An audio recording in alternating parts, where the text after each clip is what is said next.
యేసే పరిష్కారము అనుదిన Bible study కార్యక్రమం ప్రేక్షకులందరికీ యేసుక్రీస్తు వారి మహిమగల నామమున వందనాలు. ప్రభువునందు ప్రియ దేవుని బిడ్డలారా, నేటి దినం బైబిల్ స్టడీ వాక్య ధ్యానంగా హోషియా గ్రంథాన్ని మనము ధ్యానం చేసుకుందాము.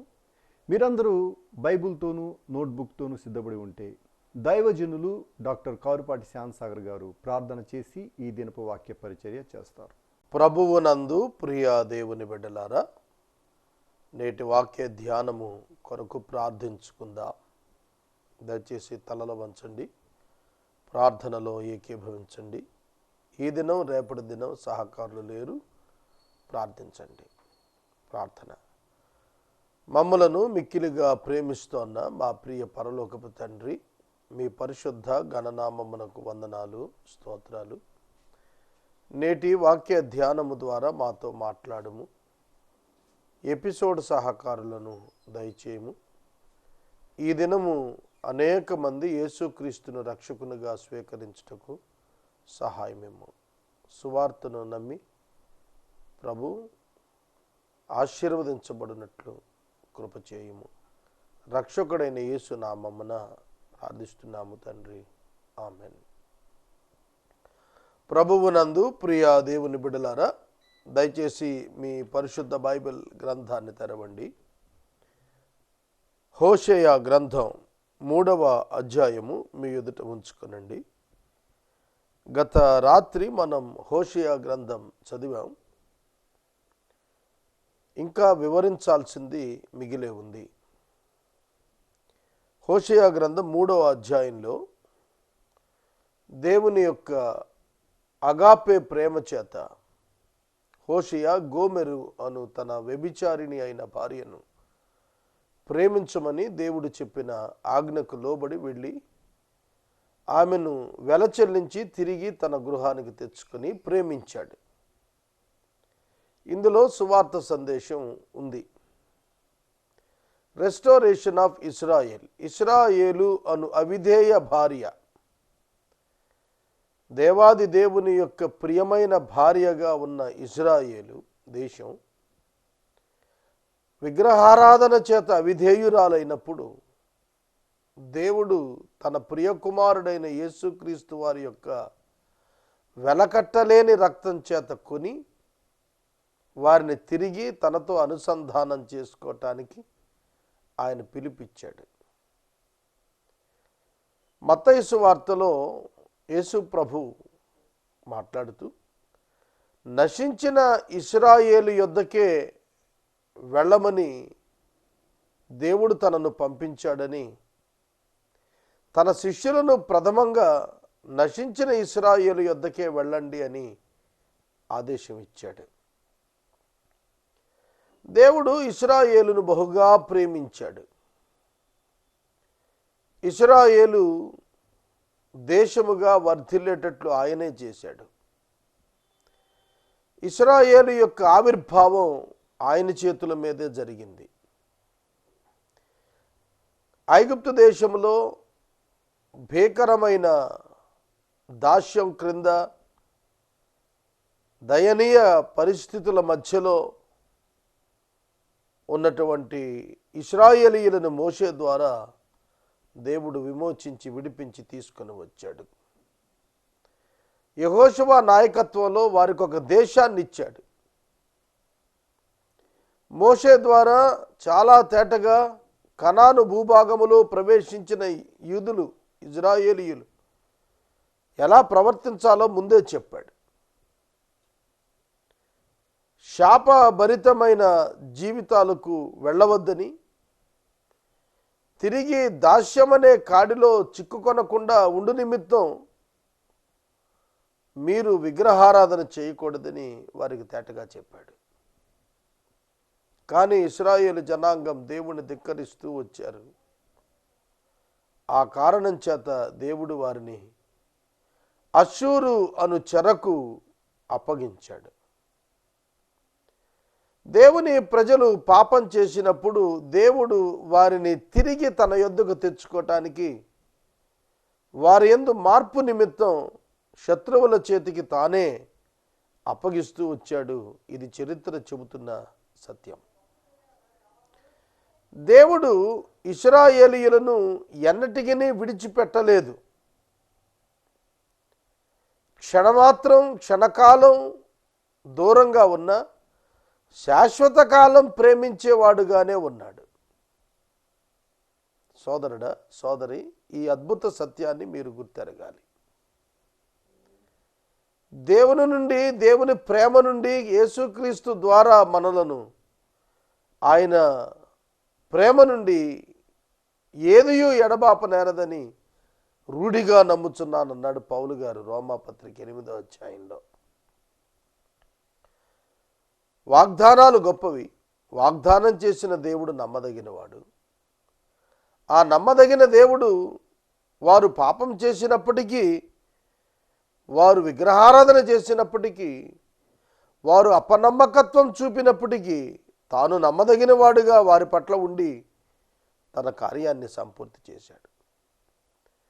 పౌలు గారు తిమోతికి వ్రాసిన 2వ లేఖ 2వ అధ్యాయం 13వ వచనంలో ఆయన తన స్వభావమునకు వ్యతిరేకముగా ఏదియూ చేయనేరడు, చేయలేడు అని వ్రాస్తూ, మనము నమ్మదగని వారమైనను ఆయన నమ్మదగిన వాడుగా ఉండును అని వ్రాశాడు.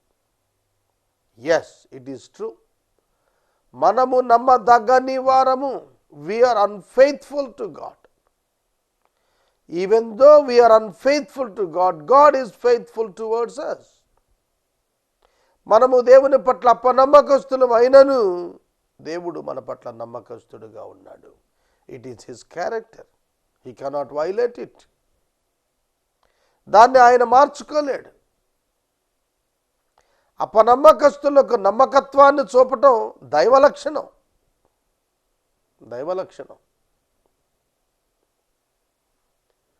సౌలు రాజు ఏన్గేది అరణ్యములో దావీదు ఉన్నాడని తెలిసి పట్టుకోవటానికి వచ్చాడు. సౌలును చంపేటువంటి అవకాశం దేవుడు దావీదుకి ఇచ్చాడు. కానీ దావీదు ఆ అవకాశాన్ని వాడుకోలేదు. ఆ అవకాశాన్ని వాడుకొనక సౌలు యొక్క వస్త్రపు చెంగును కోశాడు. సౌలును పిలిచాడు. నీవు నన్ను ఎందుకు తరుగుతున్నావయ్యా? నేను నీకేం కీడు చేయలేదన్నాడు. సౌలు బిగ్గరగా ఏడ్చాడు. నాయనా దావీదా, ఇది నీ స్వరమే కదూ. యెహోవా నన్ను నీ చేతికి అప్పగించినా నీవు నన్ను చంపక, నీ పట్ల విరోధంగా ప్రవర్తించిన నా పట్ల నీవు ఉపకార బుద్ధి చూపావు. ఇందును బట్టి నీవు నీతిమంతుడవు, నాకంటే గొప్ప నీతిమంతుడవు అని డిక్లేర్ చేశాడు. అవును, మన దేవుడు నీతిమంతుడు. మనము పాపం చేశామని మనలను విడిచిపెట్టలేదు, మనలను నశింప చేయలేదు. మన రక్షణార్థం తాను నరావతారికి వచ్చాడు. అందుకే నీతి నిలబడింది. Righteousness is equal to love plus justice. నీతి అనగా ప్రేమ, న్యాయములు ఏకకాలములో నెరవేర్పు. దేవుడు అదే చేస్తున్నాడు. ప్రేమించాడు, క్షమించాడు. అందుకే ఇశ్రాయేలీలను తిరిగి తన యొద్దకు రమ్మని పిలుపునిచ్చాడు. ఈ రాత్రి ఇదే సందేశం వింటున్న సోదరుడా, నీవు కూడా దేవునికి దూరంగా వెళ్ళిపోయావు. దేవుని విడిచి పాపం చేస్తున్నావు. ప్రభు అయినా నిన్ను పిలుస్తున్నాడు. ప్రయాసపడి భారం మోస్తున్న సమస్త జనులారా నా యొద్దకు రండి, నేను మీకు విశ్రాంతిని కలుగజేస్తాను అన్నాడు. నేను సాత్వికుడును, దీన మనసు గలవాడును, నా కాడినెత్తుకొని నా యొద్ద నేర్చుకోండి, నా కాడి సులువు అన్నాడు. సోదరుడా, సోదరి, దేవుని ప్రేమ అర్థం చేసుకుని దేవుని యొద్దకు వద్దాం. చాలా దినములు నా పక్షమున నిలిచి ఉండి ఏ పురుషుని కూడకయు వ్యభిచారము చేయకయు నీ ఉండాలి. నీ ఎడల నేను కూడా అలాగే ఉంటాను. Be faithful to me, I will be faithful with you. నువ్వు నాకు నమ్మకంగా ఉండు, నేను నీకు నమ్మకంగా ఉంటాను. Agreement between God and the Israel. దేవునికి ఇశ్రాయేలు జనాంగానికి మధ్య దేవుడు ఒక అగ్రిమెంట్ తీసుకొస్తున్నాడు. అదేమిటి అనగా ఒప్పందం తెస్తున్నాడు. నాకు నువ్వు నమ్మకంగా ఉండు, నేను కూడా నీతో నమ్మకంగా ఉంటాను. ఫెయిత్ఫుల్నెస్ టువర్డ్స్ గాడ్, దేవుని పక్షముగా నమ్మకత్వం మనం కలిగి ఉండాలి. వేరొక పురుషుని చేరక అనే పదం యెహోవాయే దేవుడు, ఆయన తప్ప వేరొక దేవుడు నీకు ఉండకూడదు అనే మొదటి ఆజ్ఞను ధృవపరుస్తోంది. ఇశ్రాయేలీయులు చాలా దినాలు రాజు లేక అధిపతి లేక బలి అర్పించక ఏఫోదును గృహదేవతలను ఉంచుకొనక దేవతా స్తంభాలు లేకుండా ఉంటారు. ప్రభు అయిన యేసుక్రీస్తు తిరిగి వచ్చే ముందు వారికి రాజు ఉండక చాలా దినములు అనే పదం మీరు అండర్లైన్ చేసుకోనండి. కొద్ది దినములు కాదు, ఇశ్రాయేలీయులు చాలా దినములు. బైబిల్ గ్రంథంలో కొద్ది దినములు చాలా దినములు అనేటువంటి రెండు పదాలు సంఖ్యాపరంగా సంవత్సరాలనే సూచిస్తున్నాయి. క్రీస్తు శకం 70వ సంవత్సరంలో ప్రపంచమంతటా చెదరగొట్టబడిన ఇశ్రాయేలీయులు క్రీస్తు శకం 1948 వరకు కూడా రాజ్యం లేకుండా ఉన్నారు. ఇదే చాలా దినాలంటే. రాజ్యమే లేదు, ఇక ఏఫోద్ ఎక్కడ, ఇక ఆరాధన ఎక్కడ? విశ్వవ్యాప్తంగా చెదిరిపోయిన యూదులు దావీదును రాజుగా కనుగొనగలుగుతారు. దావీదు అని చెప్పబడిన మాట యేసుక్రీస్తును సూచిస్తోంది. రెండవ రాకడలో దావీదు కుమారుడు అయిన యేసుక్రీస్తు ప్రభువు రాజ్యము చేయనై ఉన్నారు. ఆనాడు యూదులందరూ ఆయన యొద్దకు వస్తారు. ఇశ్రాయేలీయులు అందరూ ఆయనే యెహోవా అని తెలుసుకుంటారు. అందుకే వారు యేసునొద్ద విచారణ చేస్తారు, దేవుని యొద్దకు తిరిగి వస్తారు. దేవుడు అక్కర్లేదని తిరిగి వెళ్ళిపోయినటువంటి యూదులు దేవుడు మాకు కావాలని వస్తారు. అందుకే ప్రకటన గ్రంథం 1వ అధ్యాయంలో రాశాడు, ఆయనను పొడిచిన వారు ఆయనను చూచి రొమ్ము కొట్టుకుందురు అన్నాడు. ప్రతి మోకాలు ఆయన యొక్క నామం పేరట వంగిపోతుంది అన్నాడు. అవును, అన్ని నామముల కంటే పైనామంగా ఆయన నామం హెచ్చించబడుతోంది అన్నాడు. సోదరుడా, సోదరి, యేసు రెండవ రాకడలో వచ్చినప్పుడు ఇశ్రాయేలు జనాంగం గ్రహిస్తారు, ఈ యేసే జీవాధిపతి, ఈ యేసే సృష్టికర్త, ఈ యేసే మానవ పాప విమోచనార్థం దేవుడు అనుగ్రహించిన పస్కా బలి పశువు. ఎప్పుడు తెలుసుకుంటారు? ఆయన రెండవ రాకడలో. ఇక ఆయనను విడిచి వెళ్ళరు వారు. కథ సంపూర్తికి వచ్చేటటువంటి క్లైమాక్స్కి వచ్చే ఇన్సిడెంట్ అది. 1000 ఏండ్ల పాలనలో యూదులు యేసును హత్తుకుంటారు. ఇది 3వ అధ్యాయం అంతా చెబుతూ వచ్చాడు. జరగబోతున్న ఎస్కటలాజికల్ కండిషన్స్ అన్నీ కూడా దేవుడు ముందే వర్ణిస్తూ వచ్చాడు. సోదరుడా, సోదరి, ఏ మత గ్రంథంలో కూడా భవిష్యత్తు ఇంత తేటగా తెలియచేయబడలేదు. ఇశ్రాయేలీయుల యొక్క భవిష్యత్తు టైం టేబుల్ ప్రపంచ ముగింపుకు స్పష్టమైన సంకేతాలను తెలియచేస్తుంది. 4వ అధ్యాయం ఒక మంచి పిలుపుతో ప్రారంభమైంది. మొదటి వచనం, వ్యాజ్యమాడుతున్న దేవుడు కనిపిస్తున్నాడు. ఇశ్రాయేలీయులారా, యెహోవా మాట ఆలకించండి, యెహోవా మాట ఆలకించండి. ఇశ్రాయేలీయులారా, యెహోవా మాట ఆలకించండి. ఎటువంటి సందేశం! నేటి క్రైస్తవ జనాంగమా, యేసయ్య మాట ఆలకించండి. సత్యమును కనికరమును దేవుని గూర్చిన జ్ఞానమును దేశమందు లేకపోవుట చూచి యెహోవా దేశ నివాసులతో వ్యాజ్యమాడుతున్నాడు. హోషేయ ఇశ్రాయేలు దేశములోని జనులతో ఈ మాట పలుకుతున్నాడు. ఇజ్రాయేలు దేశం అంటేనే విమోచించబడిన జనాంగము కలిగిన దేశం, యెహోవాతో సంబంధమున్న దేశం. యెహోవాతో సంబంధమున్న ఈ దేశములో సత్యమును గూర్చి, దేవుని విషయమైన జ్ఞానమును గూర్చి, కనికరమును గూర్చి అవగాహన దేశమున లేకపోవట చూచినప్పుడు దేవుడు వ్యాజ్యమాడుతున్నాడు. దేశములో సత్యం ఉండాలి, దేశములో కనికరం ఉండాలి, దేశములో దేవుని గురించిన జ్ఞానం ఉండాలి. God expected these 3 things from Israel. ఇశ్రాయేలు దేశము నుండి ఈ 3 విషయాలను దేవుడు కోరుకున్నాడు, ఆశించాడు. కానీ అవి ఆయనకు కనపడలేదు. తాను ఎంత చేశాడు, దేవుడు ఎంత చేశాడు ఇశ్రాయేలీయులకు. ఇశ్రాయేలీయులు ఆయన సత్యాన్ని దేశంలో కనపరచకుండా చేశారు. ఆయన కనికరము దేశములో లేకుండా చేశారు. ఎక్కడ చూసినా హింస, ప్రవక్తలను చంపుచున్న దుస్థితి ఇశ్రాయేలు చరిత్రలో కనిపించింది. నీతిమంతుల యొక్క రక్తాన్ని చిందించిన దౌర్భాగ్యత ఇశ్రాయేలు చరిత్రలో కనిపించింది.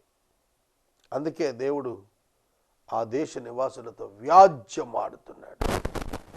There is no faithfulness or steadfast love and no knowledge of God in the land. No knowledge of the God in the land. ఆ దేశంలో దేవుని గురించిన జ్ఞానం లేకపోవటం ఏమిటి? విచారకరం. నీవు క్రైస్తవుడుగా ఉండి ఎంతకాలం? నేను అడుగుతున్న ప్రశ్న ఇది. దేవుని గురించిన జ్ఞానం ఉన్నదా నీకు? Knowledge of God, not about God, knowledge of God. దేవుని జ్ఞానము మనకు కావాలి. చాలామంది దేవుని గూర్చి తెలుసుకుంటున్నారు కానీ దేవుని వ్యక్తిగతముగా ఎరుగటలేదు. సమాచారము తెలుసుకుంటున్నారు. యేసు బెత్లెహేములో పుట్టాడు, నజరేతులో పెరిగాడు, యెరూషలేములో సిలువ వేయబడ్డాడు, పునరుద్ధానుడయ్యాడు, ఒలీవ కొండ మీద నుండి ఆరోహణుడయ్యాడు. ఇవన్నీ చెబుతున్నారు కానీ యేసు నా రక్షకుడు అని చెప్పలేకపోతున్నారు. యేసును ఒక బోధకునిగా, ఒక ప్రవక్తగా అనేకలు అంగీకరిస్తున్నారు కానీ దేవునిగా నా రక్షకుడు అని అంగీకరించలేకపోతున్నారు. సహోదరుడా, సోదరి, దేవుని గురించిన జ్ఞానము కావాలి. యేసును ఎరుగటయే నిత్య జీవము.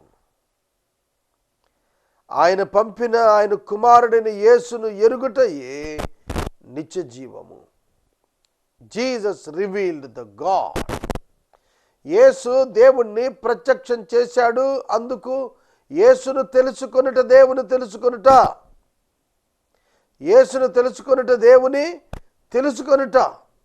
ఈ మాట నీకు కోపం వస్తుందా సహోదరి, సహోదరుడా? యేసు ఎవరో నీవు గుర్తెరగక అలా అనుకుంటున్నావు. యేసు దేవుని కుమారుడు, దేవుని నుండి వచ్చినవాడు, దేవుని యందు ఉన్నవాడు, దేవుడై ఉన్నవాడు, దేవుని వాక్కైన వాడు. కనుక ఆయనను గూర్చిన జ్ఞానము నీకు కావాలి, లేకపోతే నీకు దేవునికి వ్యాజ్యం ఉన్నది.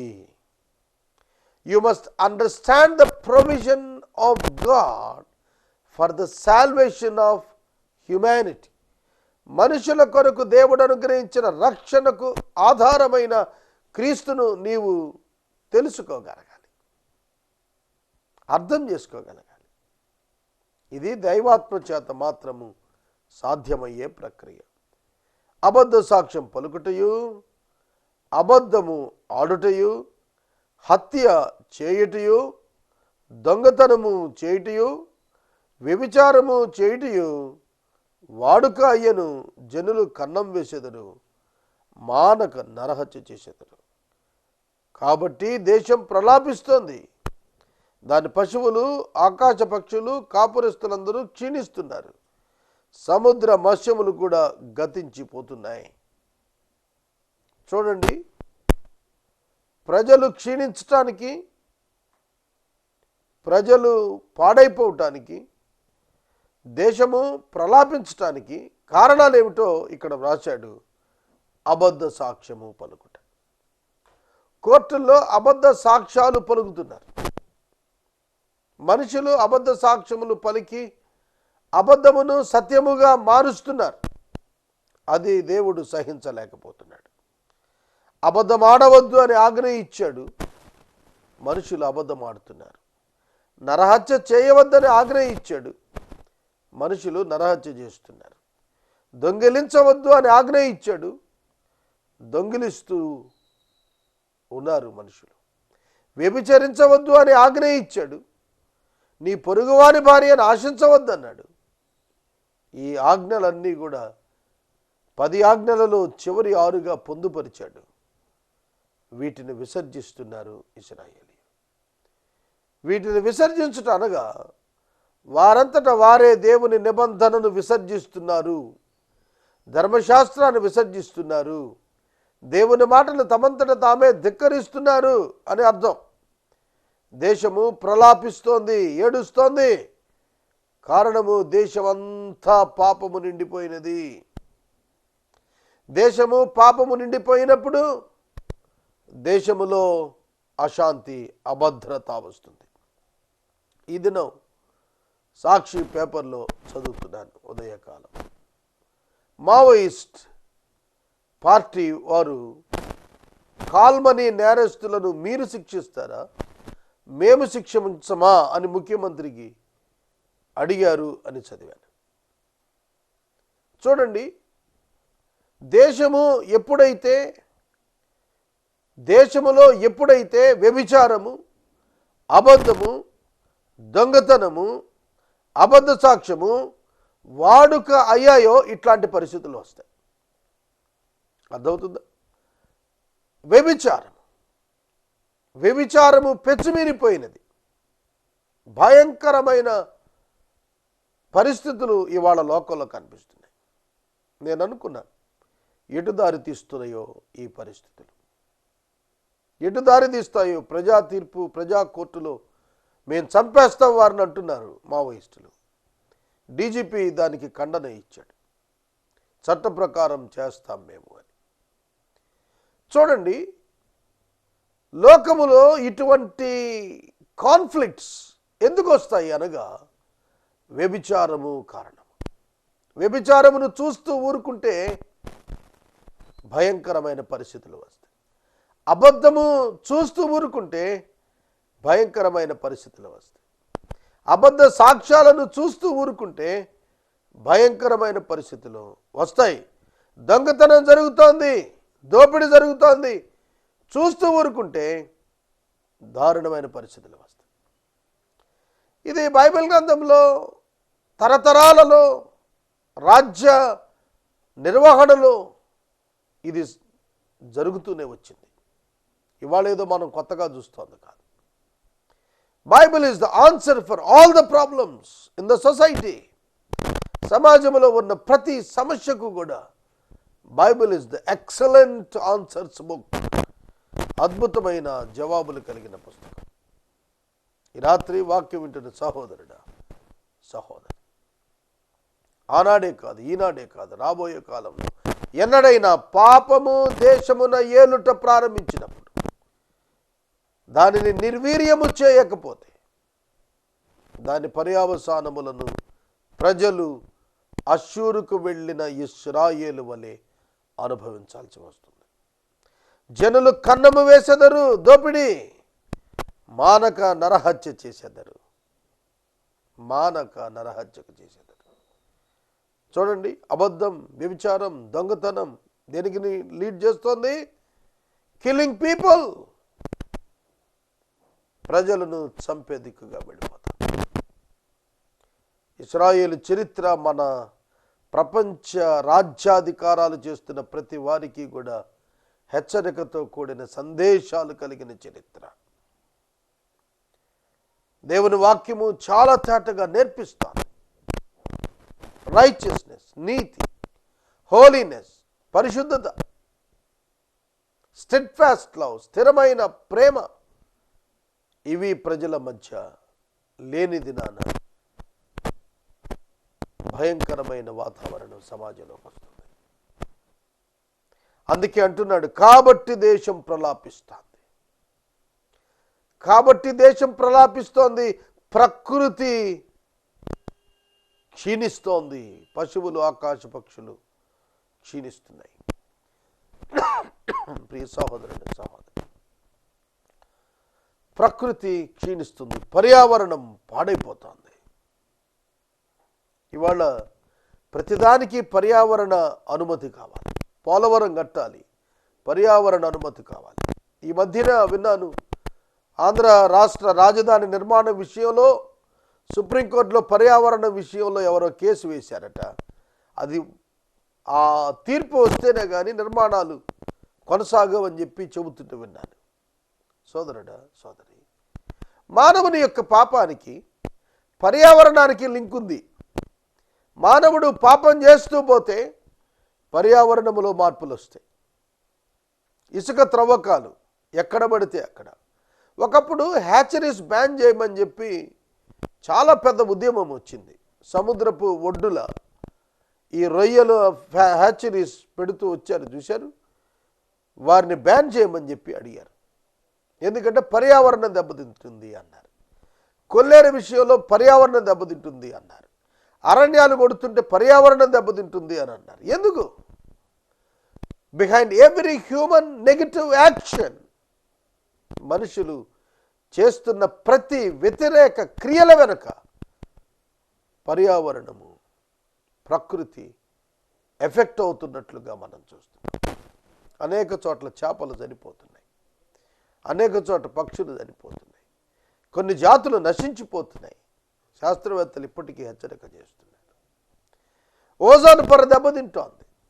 విపరీతమైన ఎయిర్ కండిషనర్స్ వినియోగించడం ద్వారా ఓజోన్ పొర దెబ్బతింటోంది. సిటీస్లో విపరీతమైన వేడి, విపరీతమైన పొల్యూషన్ వచ్చేస్తుంది. అర్థమవుతుంది? మానవులు చేస్తున్న ప్రతి పాపపు పనికి ప్రకృతి మీద దాని ప్రభావం కనిపిస్తుంది. యాడమ్, అదామా అని పిలువబడిన భూమిని దగ్గరగా యాడమ్ అనే పేరు దేవుడు ఆదామునికి ఇచ్చాడు. మంటి నుండి తీయబడ్డాడు, అందుకే అతనికి ఆదాము అని పేరు వచ్చింది. అదామా అంటే భూమి, యాడమ్ అంటే భూమి నుండి తీయబడిన వాడు. కనుక మ్యాన్ కైండ్, కనుక మానవుడు పాపం చేస్తున్నప్పుడు దేశం ప్రలాపిస్తుంది, ప్రకృతి పాడైపోతుంది, ప్రజలు నాశనం అయిపోతారు. ఇది ప్రతివారు గుర్తెరగాలి.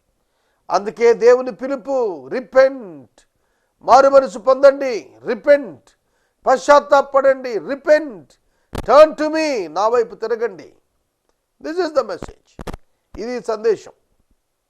ఈ రాత్రి వాక్యం వింటున్న సోదరుడా, సోదరి, టర్న్స్ టువర్డ్ హోలీ గాడ్, పరిశుద్ధుడైన దేవుని వైపు తిరుగుమని సందేశం నీ వద్దకు వస్తుంది.